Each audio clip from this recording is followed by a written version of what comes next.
I'm at Alhaurin today. Look at these views, but more importantly, look at this warm-up area. There's actually a small par 3 course. I'm on the putting green now.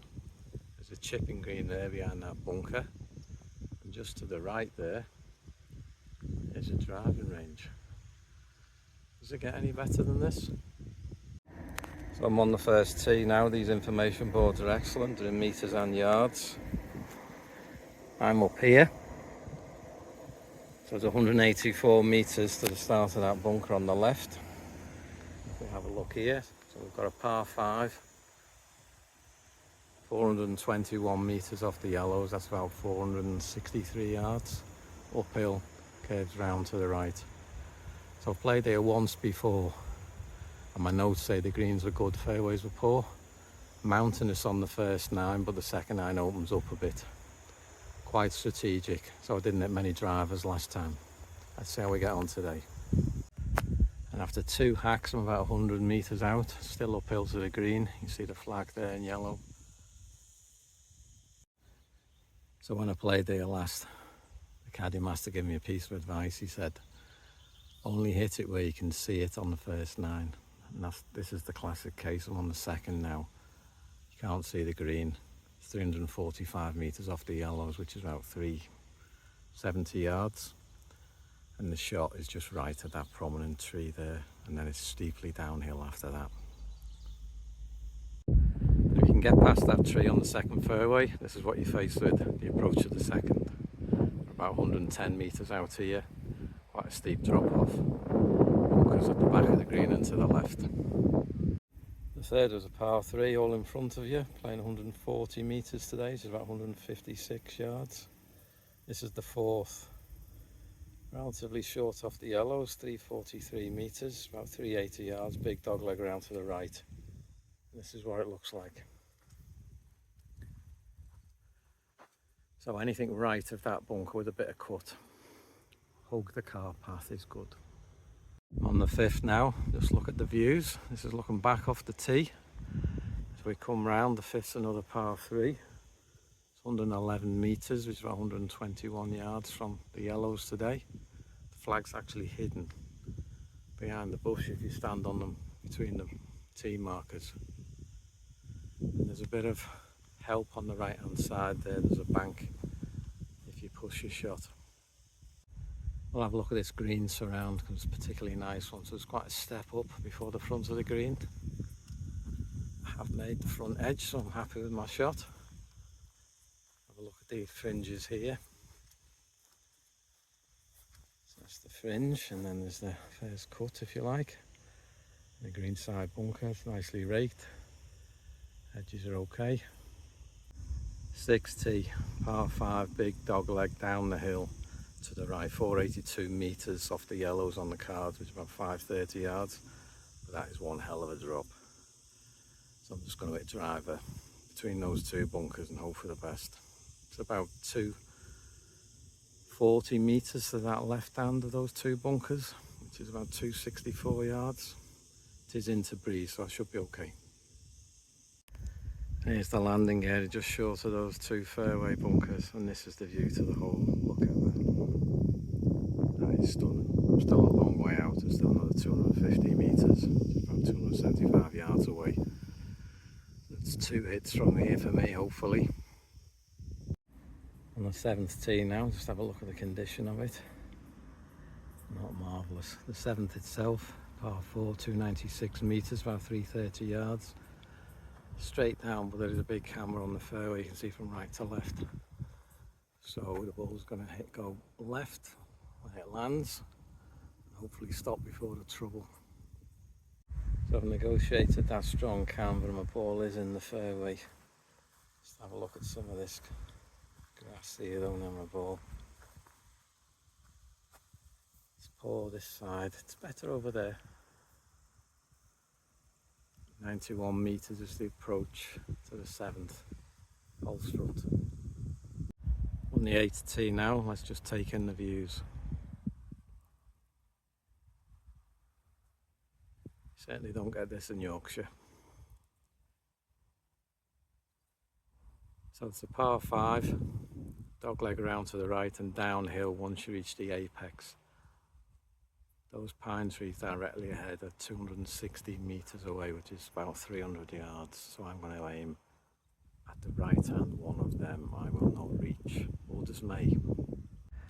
This is ideally where you want to place your tee shot. About 40 to 50 yards or metres short of those pine trees that you can see off the tee. That leaves you about 140 metres, 155 yards to the green. So it's a par 4. I think I said it was par 5 on the tee. Sorry about that. So the ninth tee is a bit quirky. It's 341 metres, which is 375 yards. But as you can see, there are two trees in the middle of the fairway.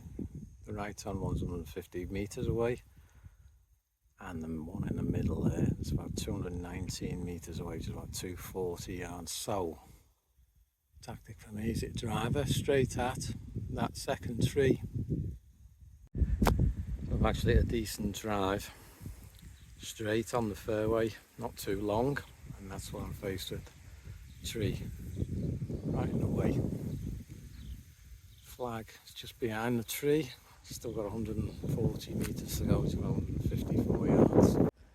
It's my old moan again about the pin placement. Look at that one, front left corner.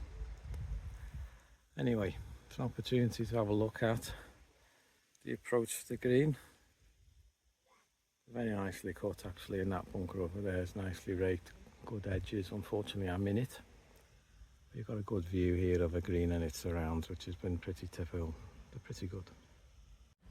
And suddenly, after driving through a tunnel, out you pop on the back 9. And look at this, the character's completely different. It's much more open. Resort coursey feel. Compared to the front 9, that's mountainous and brutal at times. This is the 10th, it's a short par 3. It's only measuring 93 metres, 102 yards today. Steeply downhill, wind on my back.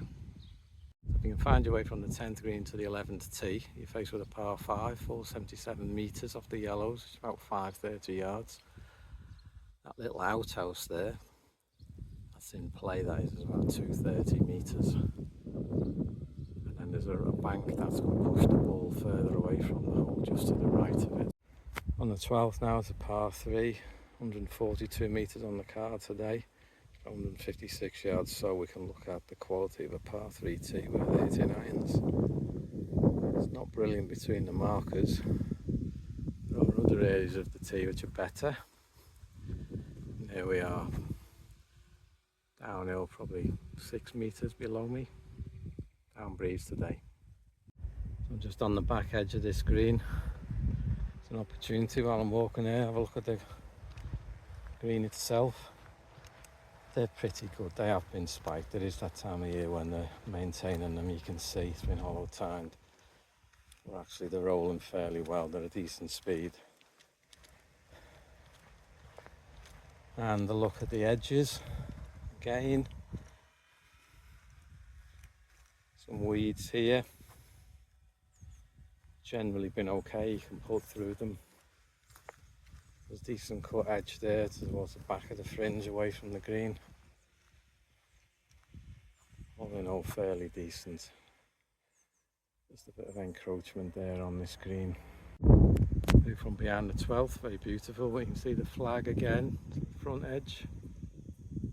Yeah, put it in the middle of the green please, make it easy for holiday makers.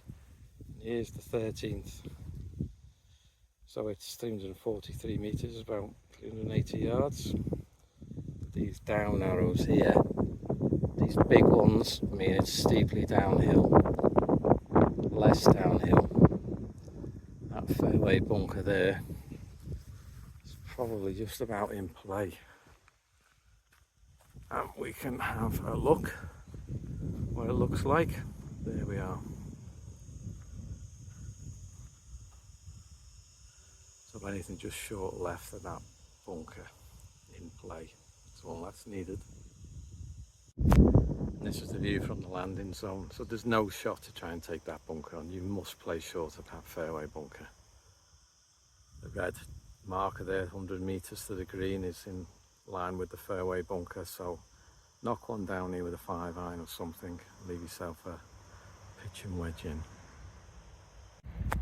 So the 14th, the par 3, about 110 metres to the middle of the green from here to 120 yards. Not so long.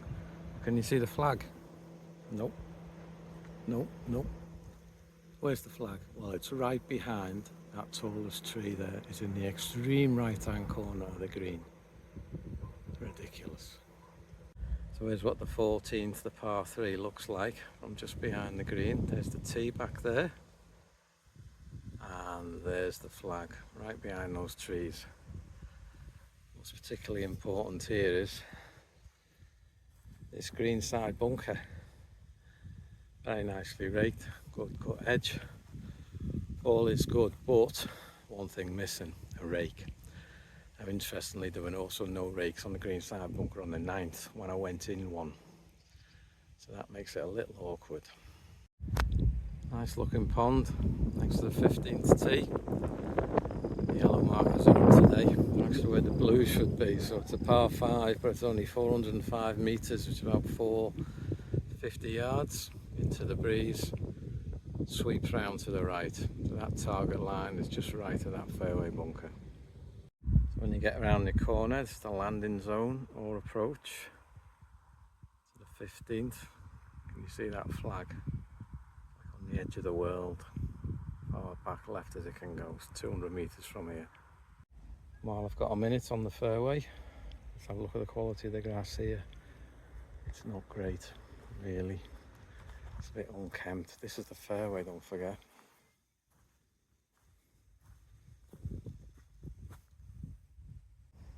There is a rake at this green side bunker.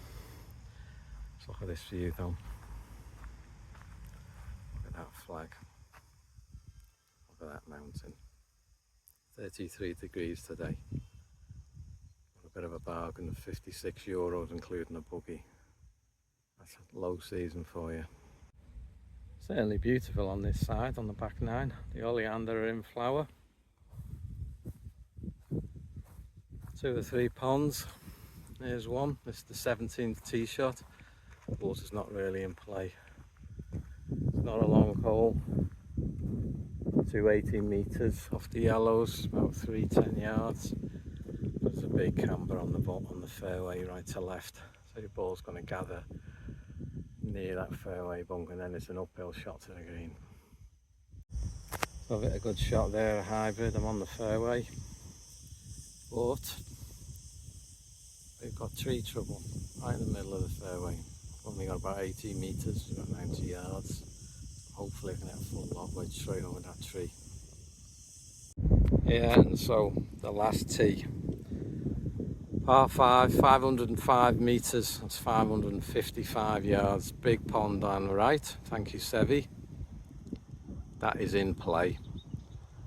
And there's a big strong camber left to right. So this is tricky. I think it's a driver down the left and hope for the best.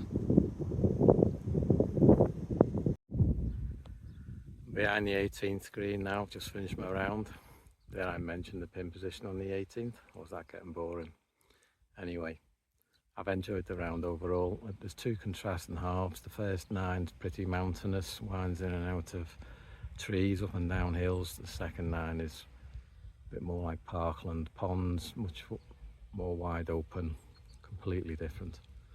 The greens are pretty good. They have been hollow tined. I still think they're worthy of a 3 out of 5. Fairways are poor. I think they're a 2.5 out of 5. The bunkers are fairly decent. I think they're worthy of a 3.5 out of 5. There are a few bunkers where there were no rakes, which is an issue, of course, because people can't tidy up their footprints. Around the edges of the greens are okay. The tees are not great.